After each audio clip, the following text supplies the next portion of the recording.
সুবহানাল্লাহ, আলহামদুলিল্লাহ, লা ইলাহা ইল্লাল্লাহ, আল্লাহু আকবার। পড়েন সুবহানাল্লাহ, আলহামদুলিল্লাহ, লা ইলাহা ইল্লাল্লাহ, আল্লাহু আকবার।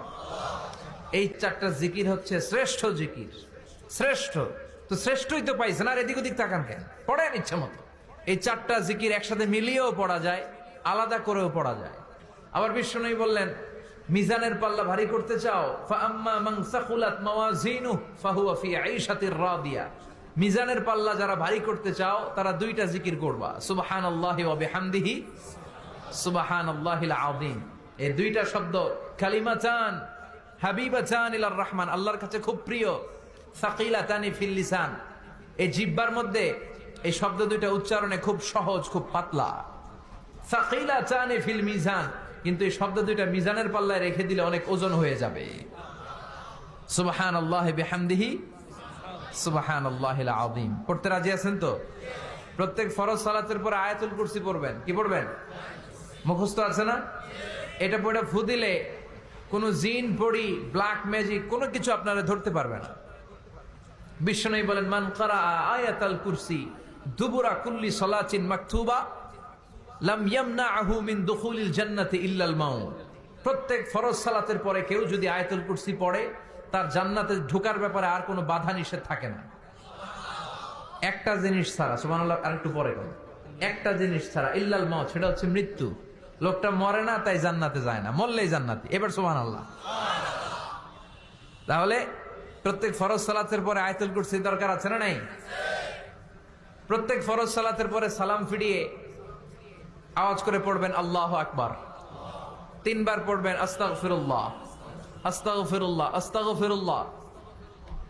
সুবহানাল্লাহ 33 বার, আলহামদুলিল্লাহ 33 বার, আল্লাহু আকবার 34 বার। অথবা শেষে 3টা 33 বার পড়ে মিলাবেন লা ইলাহা ইল্লাল্লাহু ওয়াহদাহু লা শারীকা লাহুল মুলকু ওয়া লাহুল হামদু ওয়া হুয়া আলা কুল্লি শাইইন কাদির। আরেক বর্ণনা একটু বাড়ানো হয়েছে, ইউহয়ী ওয়া ইউমীত ওয়া হুয়া আলা কুল্লি শাইইন। এগুলো পড়ে না, কোত্থেকে কি হাবিজাবি পড়ে ঈমান নষ্ট করে। এজন্য মুমিন হবে, মুমিন they work smart, they don't work hard. মুমিন স্মার্টলি কাজ করে, মুমিন কষ্ট করে কাজ করে না। সুবহানাল্লাহ কবেন না? মুমিন সুযোগ খোঁজে, মুমিন কাজ করে স্মার্টলি।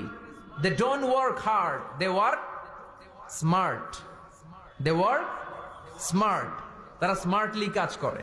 কাবা ঘরের 4টা কর্নার আছে। একটা কর্নারের নাম হচ্ছে রুকনুল হাজারিল আসওয়াদ, এটার নাম হচ্ছে ব্ল্যাক স্টোন কর্নার, যেখানে হাজরা আসওয়াদের পাথর আছে। এই পাথরটাতে চুমু দিলে জীবনের গুনাহ সব মাফ করে দেয় কে? এটা জান্নাতি পাথর। কিয়ামতের দিন এই পাথরকে আল্লাহ একটা জিহ্বা দিবে, ঠোঁট দিবে, 2টা চোখ দিবে। আর কিয়ামতের দিন আল্লাহর সামনে দাঁড়িয়ে এসে সাক্ষ্য দিবে যে আল্লাহ তোমার এই বান্দা আমারে চুমু দিয়েছিল, এ দিয়েছিল, এ দিয়েছিল, এদের সবাইকে মাফ করে দাও। তাই হাজরা আসওয়াদের কর্নার আর কাবা ঘরের যে স্বর্ণ দিয়ে খচিত দরজা, এই হাজরা আসওয়াদের কর্নার আর দরজার মাঝখানে ছোট্ট একটু জায়গা, এটারে আরবিতে বলে মুলতাজাম। আমার সাথে সাথে পড়েন, এটারে আরবিতে কি বলে? ইলতাজামা ইয়ালতাজিমু ইলতিজামান। মুলতাজিম, মুলতাজাম মানে হচ্ছে যেটার সাথে লেগে থাকা হয় সব সময়। সাহাবারা এই জায়গাটার সাথে লেগে থাকতেন, পেট লাগিয়ে, গাল লাগিয়ে, চোখ লাগিয়ে, মুখ লাগিয়ে কাঁদতেন আর দোয়া করতেন। আর এই জায়গায় পেট লাগিয়ে, শরীর লাগিয়ে দোয়া করলে ওই দোয়া আল্লাহ ফিরিয়ে দেয় না। কিন্তু ওই জায়গায় দোয়া করার চান্সও এত সহজে পাওয়া যায় না, ধাক্কা ধাক্কি যুদ্ধ করতে হবে আপনারে। তো এক মাওলানা চান্স পাইছে ওইখানে, অনেক ধাক্কা ধাক্কি করে, খাইয়া দেয়া শক্তি কইরা ধাক্কা ধাক্কি। পাকিস্তানি পাঠানি যেগুলো আছে, 8-10টা পাঠান একসাথে দাঁড়ালে ওগুলার জ্বালায় কিছুই করা যায় না। এইভাবে তাকাইতে হয় ওদের দিকে, তাকাইলে আপনার টুপি পরে যাবে পিছনে, ইয়া উঁচু লম্বা। তো এই মাওলানা অনেক ধাক্কা ধাক্কি করে কোন রকম ওই মুলতাজামে হাত লাগাইতে পারছে। এখন আবার তো আরেক ধাক্কায় কই যে চলে যাবে কোনো হিসাব নাই। তো সেইখানে দাঁড়াই আল্লাহর কাছে দোয়া করছে, যেহেতু এই জায়গায় দোয়া করলেই আল্লাহ কবুল করে, এখন কয়টা চাবে আল্লাহর কাছে, সময় তো নাই। সে ওখানে হাত লাগিয়ে দোয়া করতেছে, আল্লাহ একটাই দোয়া, জীবনে যত দোয়া করছিলাম আর করবো সব দোয়া তুমি কবুল করে নিও। যত দোয়া জীবনে করছি আর মরার আগের দিন পর্যন্ত যত দোয়া আমি করব, এই দোয়াগুলো কবুল কইরো। এই একটাই চাওয়া, আর কিছু চাইলাম না তোমার কাছে। তো কিছু বাকি রাখছে?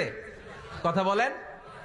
The believer, they work smart, they don't work hard. বিশ্বাসীরা স্মার্টলি কাজ করে, ওরা শক্তি খাটিয়ে ঘাম ঝরিয়ে কাজ করে না, ওরা সুযোগ খোঁজে, ওরা ঝোপ বোঝে কোপ মারে, ঠিক কিনা?